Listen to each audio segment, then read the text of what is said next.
Hi hello friends, എല്ലാവർക്കും നമ്മുടെ മഴതോറും മുമ്പേ സീരിയലിൻ്റെ നാളെ വരാനിരിക്കുന്ന എപ്പിസോഡിൻ്റെ പ്രൊമോ വീഡിയോയിലോട്ട് സ്വാഗതം. അപ്പോൾ നമ്മുടെ അലീനയുടെയും മനുശങ്കറിൻ്റെയും പുതിയ വിശേഷങ്ങൾ എന്തൊക്കെയാണെന്ന് കേട്ടാലോ. അങ്ങനെ നമ്മുടെ അലീനയെ SI അതുപോലെ CA അങ്ങനെ ഓരോരുത്തരെ മാറിയും തിരിഞ്ഞും അലീനയെ ക്വസ്റ്റ്യൻ ചെയ്യുകയാണ്. അതായത് അവർ ഉദ്ദേശിക്കുന്ന ഒരു കാര്യം നടപ്പിലാക്കുക എന്നുള്ളതാണ്. അതായത് അലീനയെ കൊണ്ട് തന്നെ അലീനയെ ഹരിയും രോഹിത്തും കൂടെ ചേർന്ന് മയക്കുമരുന്ന് നൽകി ലൈംഗിക ചൂഷണം ചെയ്തു എന്നുള്ളൊരു കംപ്ലൈൻറ്റ് അലീന എഴുതി കൊടുക്കണം. അത് സ്ഥാപിച്ചെടുക്കാൻ വേണ്ടിയിട്ട് ഇവർ മാറിയും തിരിഞ്ഞും ഒക്കെ അലീനേനെ ഇതാക്കുന്നുണ്ട്. പക്ഷെ അലീന ഇതിലൊന്നും വീഴുന്നില്ല. അലീന പറയുന്നുണ്ട്, തനിക്ക് മയക്കുമരുന്ന് തന്നു എന്നുള്ളത് ശരിയാണ്, അവരെൻ്റെ കയ്യിൽ കയറി പിടിച്ചു എന്നല്ലാണ്ട് എന്നെ ലൈംഗികമായി അവർ ഒന്നും തന്നെ ചെയ്തിട്ടില്ല. ചെയ്യാത്ത കാര്യത്തിന് ഞാൻ എങ്ങനെയാണ് സാർ ഒരു കംപ്ലൈൻറ്റ് തരുന്നത്?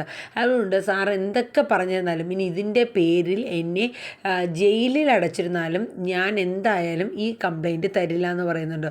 ഓഹോ, നിനക്ക് അത്ര അഹങ്കാരമാണോ? എങ്കിൽ നീ ഈ കംപ്ലൈൻറ്റ് തന്നിട്ടേ നീ ഇനി ഇവിടെ നിന്ന് പുറത്തിറങ്ങുള്ളൂ എന്നുള്ളത് അയാൾ പറയണം കേട്ടോ. അപ്പോൾ അലീന ഒന്നും മിണ്ടുന്നില്ല. എന്തായാലും അലീന രണ്ടും കൽപ്പിച്ച് തന്നെയാണ്. എന്നിട്ട് അയാൾ ചോദിക്കുന്നുണ്ട്, ഒരു വീട്ടുവേലക്കാരിയായി വന്ന നീ ഇപ്പോൾ ഒരു വീട്ടുകാരിയായിട്ട് അവിടെ നിൽക്കണമെങ്കിൽ എടി നിൻ്റെ തൊലിവെളുപ്പും നിൻ്റെ ഈ ശരീരവും കാണിച്ച് നീ ആ ബാലചന്ദ്രൻ്റെ കീപ്പായിട്ട് ഇരിക്കുകയല്ലേ എടി എന്ന് ചോദിക്കുന്നുണ്ട്. സാർ കുറച്ചും കൂടെ മാന്യമായിട്ട് എന്നോട് സംസാരിക്കണം എന്നുള്ളത് അലീന പറയുന്നുണ്ട്. പക്ഷേ എങ്കിലും അവർ ഒരുതരം വൾഗറായിട്ടുള്ള രീതിയിലൊക്കെയാണ് അലീനയുടെ അടുത്ത് സംസാരിക്കുന്നത്. അലീന എന്തോ തെറ്റ് ചെയ്ത കണക്കാണ് അവരുടെയൊക്കെ ഒരു ഇത്, അവരുടെ ഒരു വാശി. അതായത് അവർ ആ ഉദ്ദേശിക്കുന്ന കാര്യം അവർ പോലീസുകാർക്ക് ഇവരിപ്പോൾ ചെയ്ത ശരണ്യയുടെ കേസ് ഓൾറെഡി പോലീസുകാർ ഇങ്ങനെ തെളിയിപ്പിച്ചുകൊണ്ടിരിക്കുകയാണ്. അതിൻ്റെ കൂടെ ഇങ്ങനെയും കൂടെ ഇതിൻ്റെ മുന്നോടിയായിട്ട് ഇങ്ങനെ ഒരു കേസും കൂടെ തെളിയിച്ചു എന്ന് പറയുമ്പോൾ അതിൻ്റേതായ ഒരു ക്രെഡിറ്റ് ഉണ്ടല്ലോ. പിന്നെ അത് മാത്രമല്ല, അല്ലാത്തൊരു നെഗറ്റീവ്നെസ്സും ഇവർ അലീനയുടെ മേൽ കാണിക്കുന്നുണ്ട്. അതായത് അലീന ഒരു മോശപ്പെട്ട ഒരു ലേഡി ആണെങ്കിൽ അവരെ ഇതിൽ ഒതുങ്ങുന്ന ഒരു രീതി ആണെങ്കിൽ ഒന്ന് ഒതുക്കി മെരുക്കി എടുക്കാം എന്നുള്ളൊരു ചിന്താഗതിയും ഇല്ലായികയൊന്നുമില്ല. അതാണല്ലോ SI ഒക്കെ അലീനയുടെ അടുത്ത് സംസാരിക്കുന്ന സമയത്തും അത്രയും മോശമായ രീതിയിലും ആ ലാത്തി കൊണ്ടൊക്കെ അലീനയുടെ ഫേസിലും ലിപ്പിലും നെക്കിലും നെഞ്ചിലൊക്കെ തൊടുന്നത്. അത് തന്നെ ഒരു മോശപ്പെട്ടാണ്. അലീന മാക്സിമം ആ കുട്ടി അതിൻ്റെ ധൈര്യം പുറത്തെടുത്ത് തന്നെയാണ് അലീന അവിടെ നിൽക്കുന്നത്. അപ്പം ഇവരുടെ ഈ ഒരു സംസാര രീതിക്ക് അലീന ഒട്ടും വിട്ടുകൊടുക്കുന്നില്ല. അലീനയുടെ അടുത്ത് പറഞ്ഞു, എന്തായാലും നീ ഈ കംപ്ലൈൻറ്റ് നിന്നെ ലൈംഗികമായി ചൂഷണം ചെയ്തു എന്ന് തന്നെ നീ എഴുതി ചേർത്തോ, പക്ഷെ അത് തരാണ്ട് നിന്നെ ഇവിടെ നിന്ന് വിടില്ല, നീ പോയി പുറത്തിരിയെന്ന് പറയുന്നുണ്ട്. അലീന ഒന്നും മിണ്ടാതെ പോയി ബെഞ്ചിൽ, അവിടെ ആ സ്റ്റേഷൻ്റെ അകത്ത് തന്നെയാണ് ബെഞ്ചിൽ പോയി ഇരിക്കുകയാണ് കേട്ടോ.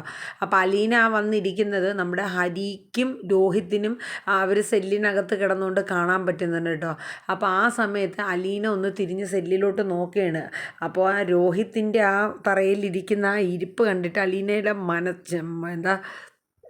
മനസ്സങ്ങ് വല്ലാണ്ട് ഒരു വിഷമം അങ്ങോട്ട് പറയണത്. തൻ്റെ അനിയൻ്റെ ഈ അവസ്ഥ ഈ സമൂഹത്തിൽ മറ്റുള്ളവരുടെയും ബന്ധുക്കളുടെയും നാട്ടുകാരുടെയും മുന്നിൽ വീട്ടുകാർക്കോ അച്ഛനോ ഒന്നും ഇറങ്ങാൻ പറ്റാത്തൊരു സിറ്റുവേഷൻ, ഇതിനെല്ലാം കാരണക്കാരൻ ആ ഹരിയാണ്. എത്രയോ പ്രാവശ്യം അവനോട് പറ്റുന്ന രീതിയിൽ അച്ഛനും അലീനെ ഒക്കെ പറഞ്ഞതാണ്, ആ ഹരിയുമായിട്ടുള്ള കൂട്ടുകെട്ട് മോനെ നീ മാറ്റണം, നിന്നെ അവൻ കുടുക്കിക്കൊണ്ട് ചാടിക്കും എന്നുള്ളതൊക്കെ അലീന ആ നിമിഷം ഓർത്തുകൊണ്ടിരിക്കുകയാണ് കേട്ടോ. ഈ സമയത്ത് രോഹിത്തും അലീനയെ കണ്ടിട്ട് ആ കാര്യങ്ങൾ, അതായത് എത്രയോ പ്രാവശ്യം അലീന പോലും എന്നോട് പറഞ്ഞതാണ്, ഹരിയുമായിട്ടുള്ള കൂട്ടുകെട്ട് രോഹിത്തെ നിന്നെ കുടുക്കിക്കൊണ്ട് ചാടിക്കും, നീ അവനുമായിട്ടുള്ള കൂട്ടുകെട്ട് ഉപേക്ഷിക്കണേന്ന് അച്ഛനെ കൊണ്ടും പറയിച്ചു, അലീന നേരിട്ടും പറഞ്ഞു. അതൊക്കെ ഇങ്ങനെ മനസ്സിൽ ഇങ്ങനെ ഓർത്തെടുക്കുകയാണ് രോഹിത്ത്. അപ്പോൾ ഇതേ സമയം തന്നെ നമ്മുടെ രേവതിക്കുട്ടി മാമച്ചനും ഗ്രേസമ്മയും കൂടെ ആ കുര്യച്ചൻ്റെ വീട്ടിലോട്ട് പോവുകയാണ്.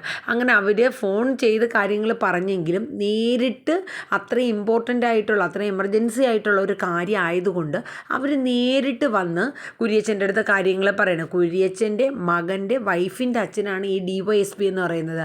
അപ്പം അവിടെ ഇവർ ചെന്ന സമയത്ത് കുര്യച്ചൻ്റെ മകനും ജോബിയും, വൈഫിൻ്റെ പേരെന്തായിരുന്നു, മീര, അങ്ങനെ എന്തോ ആണെന്ന് തോന്നുന്നു കേട്ടോ. മീരയും അവിടെ ഇല്ലായിരുന്നു. അപ്പോൾ അവർ കാര്യങ്ങളൊക്കെ കുര്യച്ചനുമായിട്ട് സംസാരിച്ചുകൊണ്ടിരുന്നു. അപ്പോൾ ഗ്രേസമ്മ പറഞ്ഞു, ഞങ്ങൾക്ക് വേണ്ടപ്പെട്ട ഒരു കുട്ടിയാണ്, അവൾ ഒരു തെറ്റും ചെയ്തിട്ടില്ല.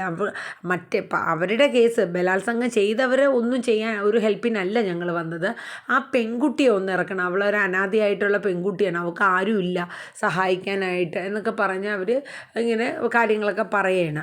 അപ്പോൾ കുര്യച്ചൻ ഇവർ സംസാരിച്ചുകൊണ്ടിരിക്കുന്ന സമയത്ത് തന്നെ കുര്യച്ചൻ്റെ മോനും മരുമോളൊക്കെ വരികയാണ്. അപ്പം ഗ്രേസമ്മ പറഞ്ഞു, എത്ര നാളായിട്ടാണ് നിന്നെ കണ്ടിട്ടെന്നൊക്കെ പറഞ്ഞിട്ട് ഗ്രേസമ്മ അവരുടെ ഒരു ബന്ധം ഒരു ഇത് കുറേ നാളായി കണ്ടതിൻ്റെ ഒരു ഇതൊക്കെ അവർ സംസാരിക്കുന്നുണ്ട് കേട്ടോ.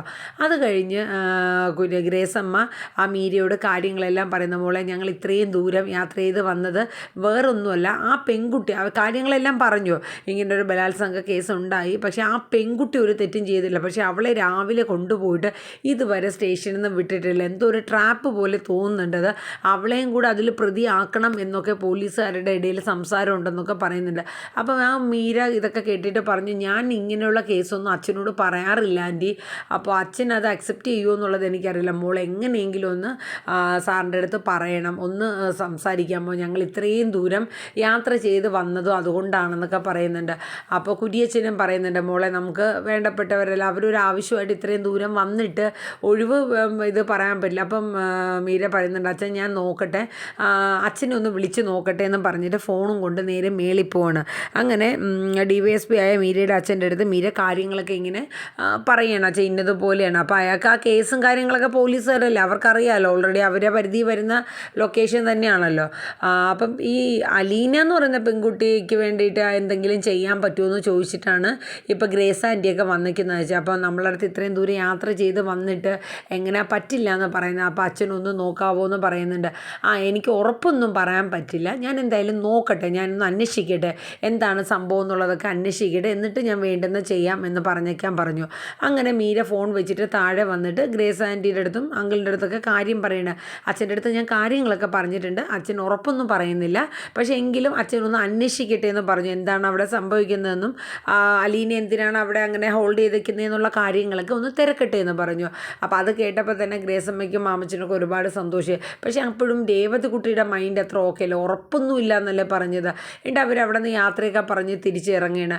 അപ്പം രേവതി കുട്ടി ആകെ വിഷമിച്ചിരിക്കണം. അപ്പോൾ രേവതി കുട്ടി പറയുന്നു, മാമച്ചനെങ്കിലെ അലീന ചേച്ചിയെ വിടുമായിരിക്കുമോ, ആ സാറ് ഹെൽപ്പ് ചെയ്യുമായിരിക്കുമോ, അവർ ഹെൽപ്പ് ചെയ്യാമെന്നല്ലേടി മോളെ പറഞ്ഞു, നീ ഇനി ടെൻഷൻ ആവേണ്ട, എന്തായാലും വിടും, അതിന് മാത്രം അലീന ഒരു തെറ്റും ചെയ്തിട്ടില്ലല്ലോ എന്ന് മാമച്ചനും ഒക്കെ പറഞ്ഞ് രേവതി ആശ്വസിപ്പിക്കാൻ കേട്ടോ. ഇതേ സമയം നമ്മുടെ പിന്നെ കൃഷ്ണമോളാണെങ്കിൽ ഭയങ്കര സങ്കടത്തിലാണ്, ഒരാളുമില്ല, അത്ര പ്രായമല്ലേ ഉള്ളൂ, സ്കൂളിൽ പഠിക്കുന്ന ഒരു കുട്ടിയല്ലേ, അപ്പോൾ അവൾക്ക് എന്ത് ചെയ്യണം ഏത് ചെയ്യണമെന്നൊന്നും അറിയില്ല. അവസാനം ഒരു പേടി തോന്നിയിട്ട് നേരെ ബബിതയുടെ റൂമിലോട്ട് ചെന്നിട്ട് ബബിതേച്ചി എന്ന് വിളിക്കുകയാണ്. അപ്പോൾ പറയും, എന്താടി നീ ഈ കഥവ് കിടന്ന് തട്ടിപ്പൊളിക്കണേന്നും പറഞ്ഞിട്ട് കൃഷ്ണമോളുടെ അടുത്ത് കിടന്ന് ബബിത ഒരു ഷൗട്ട് ചെയ്യണം കേട്ടോ. അല്ല ചേച്ചി, എനിക്ക് ആകെ പേടിയാവണം, ഇപ്പോൾ അലീന ചേച്ചിയും കൂടെ പിടിച്ചുകൊണ്ട് പോയി, ഇനി നമ്മൾ എന്താ ചെയ്യണം, അതിനിപ്പോൾ ഞാൻ എന്ത് ചെയ്യും, അല്ല ചേച്ചിക്ക് ടെൻഷനൊന്നും തോന്നണില്ലേ, അമ്മ ഒരു വശത്ത് അങ്ങനെ, അച്ഛൻ ഹോസ്പിറ്റലിൽ, രോഹിതേട്ടനാണെങ്കിൽ ജയിലിൽ, ഇത്രയും തന്നെ ആലോചിച്ചിട്ടും ചേച്ചിക്കൊന്നും തോന്നണില്ലേ, ആകെ ഒരു സമാധാനം ഉണ്ടായിരുന്നു, അലീന ചേച്ചിയും പോയില്ലേ ചേച്ചി, അപ്പം പിന്നെ നമ്മളെന്താ ചെയ്യണേ, മിണ്ടാതിരിക്കുക അവിടെ, അല്ല ചേച്ചിക്ക് ഇതൊന്നും ഓർത്തിട്ട് ഒരു ടെൻഷനോ പേടിയോ ഒന്നും വരണില്ലേ ബബിതേച്ചി എന്നിങ്ങനെ കൃഷ്ണമോൾ കരഞ്ഞുകൊണ്ട് ചോദിക്കണേ.